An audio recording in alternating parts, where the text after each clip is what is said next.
महादेव ने अपना आशीर्वाद आज इस संदेश से आप तक पहुंचाया है। मेरे बच्चे, हर कठिनाई के बीच में अवसर होता है और मनुष्य को अपनी कठिनाइयों के बीच में से ही उन अवसरों की तलाश करनी होती है। बहुत से लोग केवल अपने जीवन की शिकायतों में ही उलझे रहते हैं और किसी भी गलती के लिए वे स्वयं को दोषी नहीं मानते। उन्हें ये लगता ही नहीं कि उनसे कोई गलती हुई है। उन्हें ऐसा प्रतीत होता है कि सारी गलती दूसरों की ही है या फिर ईश्वर की ही है। वह ये स्वीकार ही नहीं कर सकते कि वह भी कभी गलत हो सकते हैं, क्योंकि यदि वह इस बात को स्वीकार कर लेंगे तो उन्हें अपनी कमजोरी का एहसास होगा। उन्हें ये एहसास होगा कि वह कितना भयभीत होते हैं।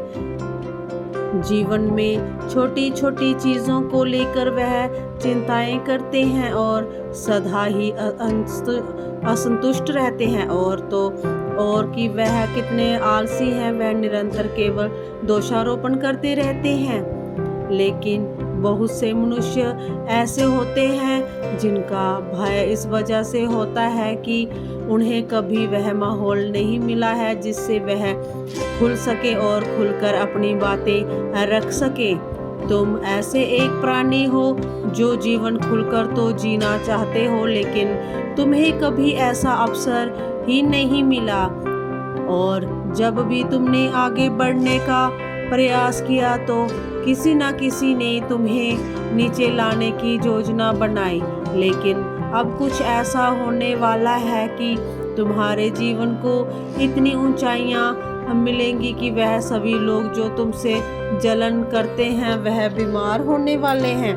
उनका रक्तचाप बढ़ने वाला है और ऐसा इसीलिए होगा क्योंकि तुम तरक्की प्राप्त करने वाले हो और तुम्हारी प्रगति देखकर उनकी बीमारी बढ़ जाएगी। ऐसा ही नहीं कर रहा है, ऐसा उनके कर्मों की वजह से होगा। मेरे बच्चे, मेरा ये संदेश तुम्हें दिव्यता से युक्त करने के लिए भेजा गया है।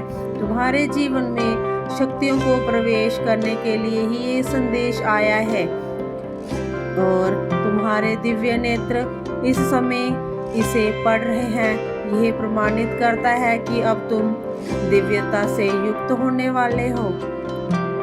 अब तुम्हारे जीवन का भय उदय होगा। अब परिस्थिति बदलेगी। चमत्कार की घड़ी आ गई है। तुम्हारे जीवन ऐसे संघर्षों से गुजरा है जिन संघर्षों में प्रेम की अत्यंत आवश्यकता होती है, लेकिन तुमने बिना प्रेम के ही अपने जीवन को आगे बढ़ाया है। तुम्हारी यही कला ही तुम्हें आध्यात्मिक मार्ग लेकर आई है। यह कोई सामान्य बात नहीं है, बल्कि ये तो विशिष्ट बात है। जब मनुष्य अकेले रहना जानता है तो उसे कोई हरा नहीं सकता, लेकिन प्रेम की चाहत तुम्हारे मन में सदा से ही रही है। लेकिन मैं तुम्हें अवश्य वह प्रेम दिलाकर रखूंगा, लेकिन उससे पहले तुम्हें प्रगति होने वाली पानी है। तुम्हें उन लोगों का मुंह बंद करना है जो तुम्हें तरक्की करते हुए नहीं देखना चाहते। इसलिए पहले मैं तुम्हारे जीवन में धन दूंगा और वह स्रोत दूंगा जिनसे निरंतर धन का प्रभाव तुम्हारे जीवन में बना रहे। लेकिन तुम्हें अपने कर्मों का ध्यान रखना होगा। तुम्हें ये ध्यान रखना होगा कि तुमसे कोई बुरे काम ना हो। धन के अहंकार में तुम कहीं बह ना जाओ। मेरे बच्चे, तुम्हारे लिए धन के स्रोत का खुलना बहुत आवश्यक है। ऐसा स्रोत जिस पर किसी का नियंत्रण ना हो। मैं तुम्हारे लिए अब एक प्रतिक्रिया में लगा हुआ हूँ। मेरे आगे की बहुत महत्वपूर्ण है। दिव्य आवाज सुन लो। अब तुम मेरे बच्चे, मैं तुम्हारे लिए धन की वह स्रोत बना रहा हूँ जिनसे तुम प्रगति को प्राप्त कर सको। तुम्हारे लिए प्रगति को प्राप्त करने के लिए सबसे आवश्यक है अभी धन है, क्योंकि प्रेम तो मैं तुम्हें निश्चित तौर पर दिला ही दूंगा, लेकिन तुम्हारी विजय कराने के लिए धन का अत्यधिक मात्रा में होना बहुत आवश्यक है। क्योंकि तुम धन का नियंत्रण, धन के आदान प्रदान और धन का सदुपयोग कैसे करना है यह जानते हो। और लेकिन धन के अभाव में तुम केवल इसका विचार करते रहते हो, इसे वास्तविकता में तब्दील नहीं कर पाते। जबकि अब तुम्हारे जीवन जब एक नया रुख लेगा, एक नया मोड़ लेगा, तो तुम्हें इसकी आवश्यकता अवश्य पड़ेगी। इसलिए मैं तुम्हारे जीवन में सर्वप्रथम तुम्हारे आर्थिक ऊर्जा को ही बढ़ाने का कार्य करने वाला हूँ।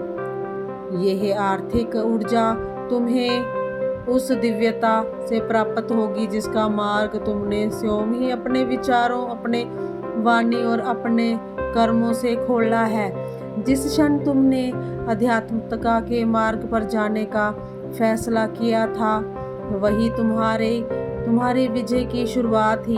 अपने विजय के प्रथम चरण को तुमने कुछ दिन पहले महसूस किया।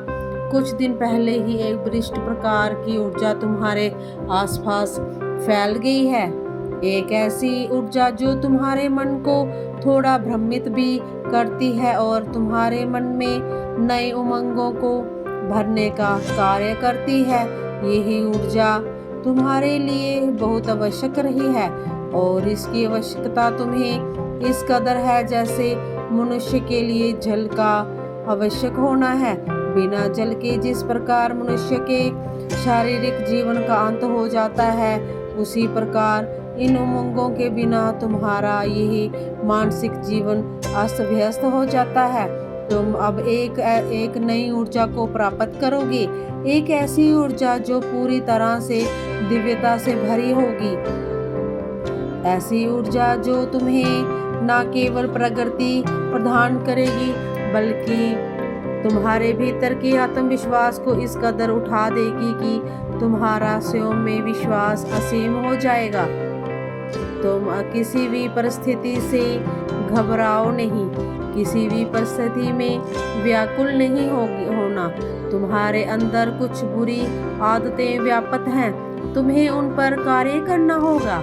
तुम्हें ये देखना होगा कि वह बुरी आदत तुम्हें खत्म तो नहीं कर रही, तुम्हें उस पर नियंत्रण करना होगा। एक दिन में मनुष्य में बुरी आदतें छोड़ दे, यह सामान्य बात नहीं है, लेकिन उस पर नियंत्रण अवश्य ही किया जा सकता है। इस संसार के प्रत्येक युग में मैंने यही ज्ञान दिया है कि अपने ऊपर, अपने इंद्रियों पर, अपने मन पर और अपने अध्यात्मक पर भी नियंत्रण आवश्यक है। क्योंकि जो मनुष्य इस जगत में अध्यात्म पर भी नियंत्रण नहीं रख पाता है, वह इस जगत की लीला को कभी समझ नहीं पाता और ना ही कभी इस जगत की वस्तुओं का उपयोग कर पाता है।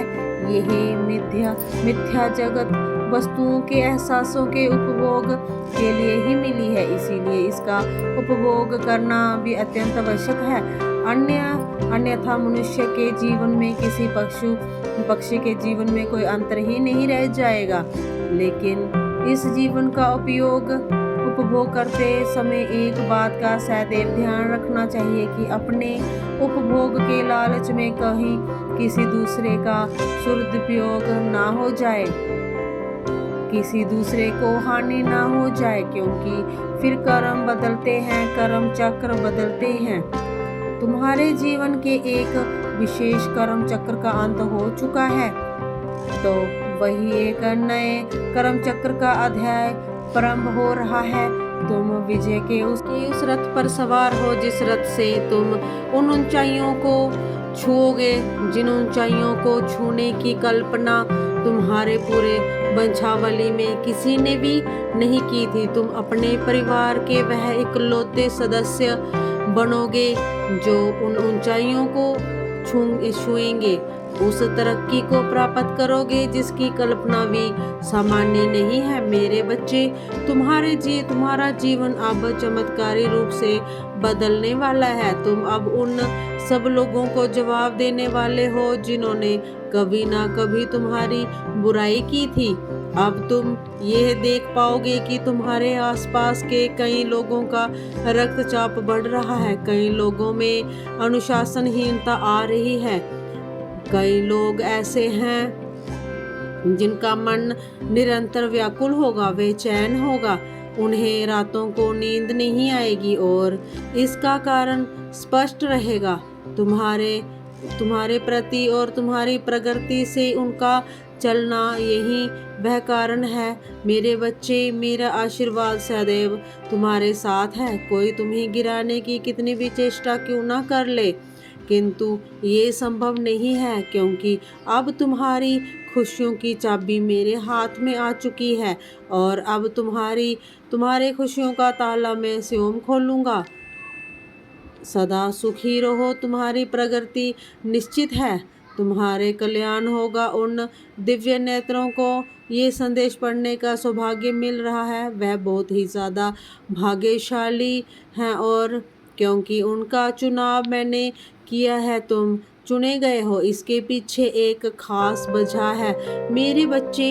ये माँ तुम्हारे लिए ऐसी आश्चर्यजनक चीज़ें लेकर आने वाला है जिसकी कल्पना भी तुम अपने स्वप्नों में भी नहीं कर सकते। ना केवल आश्चर्य, बल्कि बहुत से ऐसे अचंभित कर देने वाले चमत्कार हैं जो इस माह में तुम्हारे साथ घटित होने वाले हैं।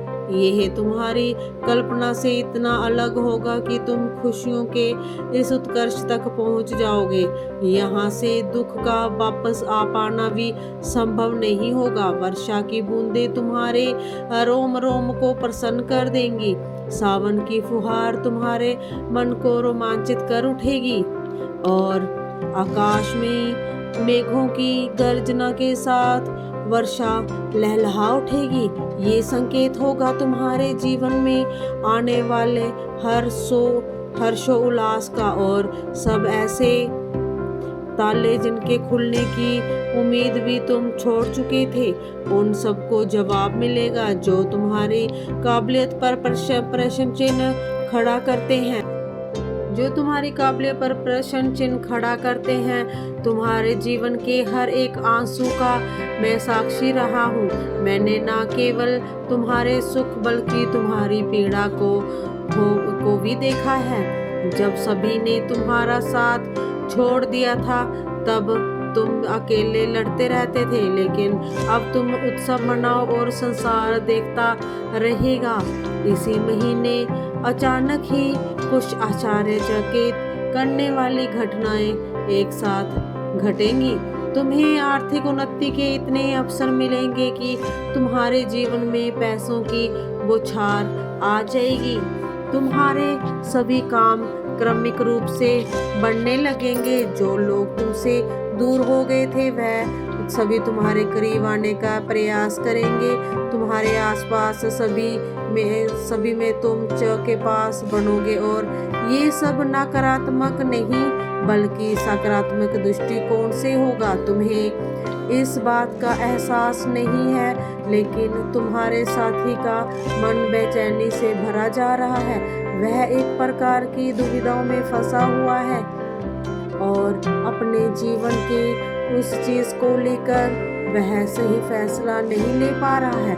कोई है जो उसे रिझाने के प्रयास में लगा हुआ है, कोई है जो उसके मन को भ्रमित करने का प्रयास कर रहा है, कोई है जो उसे तुम्हारे खिलाफ भटका रहा है। इसीलिए उसका दिमाग और भी उलझन में पड़ गया है, लेकिन तुम उसके विपरीत गहरे शांति का अनुभव करने वाले हो। इसीलिए तुम उसे सही राह दिखाने वाले हो। वह जल्द ही तुम्हें अपनी उलझन बताने वाला है। जब तुम उसकी बात को सुनोगे तो उस समय सही फैसला दे पाओगे। तुम ऐसा निश्चित तौर पर करने वाले हो, क्योंकि तुम्हारे मन को असीम शांति प्रदान होने वाली है। जहाँ शांति तुम्हें तुम्हारे जीवन का लक्ष्य हासिल करने में बहुत सहायक प्रदान होगी। यह माह तुम्हारे लिए हर दिन खुशियों से भरा साबित होने वाला है। इस खूबसूरत माह में हर दिन मेरी नज़र तुम पर बनी रहेगी। तुम हर दिन किसी न किसी नए अनुभव को प्राप्त करोगे। तुम्हारे परिवार के बीच प्रेम और समझ से बहुत ज़्यादा बढ़ जाएगा। लोगों की सहायता करने में तुम बहुत सक्षम बनोगे और मेरा आशीर्वाद हमेशा तुम्हारे साथ है। मेरे बच्चे, मेरे आने वाले संदेशों की प्रतीक्षा करना। हमेशा खुश रहो, तुम्हारी प्रगति होगी। मेरे बच्चे, मैं जानता हूँ कि तुम अपने जीवन में प्रेम के लिए कितना व्याकुल हो रहे हो और तुमने सदा ही उसे दिल खोल करके प्रेम भी किया है, चाहे कैसी भी परिस्थितियाँ रही हो। लेकिन तुम्हारे प्रेम में कभी कोई कमी नहीं आई है। तुमने हर समय अपने प्रेम को सबसे ज़्यादा महत्व दिया है, लेकिन कई बार होता है कि लाख प्रेम करने के बावजूद भी तुम्हें सामने वाले व्यक्ति से वह प्रेम नहीं मिल पाता जो वास्तव में तुम्हें मिलना चाहिए था। कई बार सामने वाला मनुष्य यही महसूस नहीं कर पाता कि उसके जीवन में तुम्हारा क्या महत्व है। वह तुम्हें इस प्रकार समझने लगता है जैसे कि तुम तो उसके लिए हमेशा ही उपलब्ध रहोगे। इसीलिए वह तुम्हें प्रेम देने के बजाय किसी अन्य की चापलूसी करने में लग जाता है। वही व्यक्ति जो तुम्हारे लिए पहले इतना परेशान रहा करता था, अब तुम्हें महत्व ना देकर किसी दूसरे को महत्व देने लगता है। मेरे बच्चे, ऐसी परिस्थितियों में मनुष्य को अपना आत्मसम्मान नहीं खोना चाहिए। प्रेम भी वही अच्छा लगता है यहाँ सामने वाला भी तुम्हें सम्मान दे, तुम्हारी बातों को सुने, तुम्हें अपनी योजनाओं में शामिल करे। मेरे प्रिय, तुम भले ही किसी से कितना भी प्रेम करो, लेकिन कभी भी उसके ऊपर इस प्रकार आश्रित मत हो जाना कि वह व्यक्ति तुम्हारे सुख दुख का कारण बन जाए। तुम बहुत अनमोल हो। मेरे बच्चे, मेरी बातों को ध्यान से समझो। अपना महत्व कभी इतना कम मत होने देना कि कोई तुम्हें कुछ भी कह दे और तुम बस चुपचाप सुनते रह जाओ। साथी हमेशा बहस वाला नहीं बल्कि बातचीत करने वाला, सुनना, अत्यधिक क्रोध करने वाला मनुष्य प्रेम देने में सक्षम नहीं होता। मेरा आशीर्वाद तो हमेशा तुम्हारे साथ बना रहेगा। महादेव कहते हैं कि अगर यह संदेश तुम्हें अच्छा लगा हो तो इस महादेव चैनल को सब्सक्राइब कर देना और कमेंट में हर हर महादेव लिख लेना।